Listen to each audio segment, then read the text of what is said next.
mag-barbecue tayo.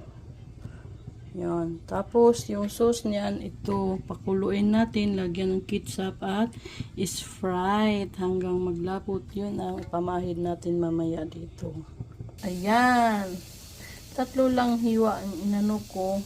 Hindi ko naman maubos. Tapos, pinipreser ko na yung 3 din. Punasan natin ng ito na yun ang ipunas natin dyan. Yan. Yung pinakulong sauce. Pinakulong pinagmirinita ng sauce. Tapos isa lang ulit.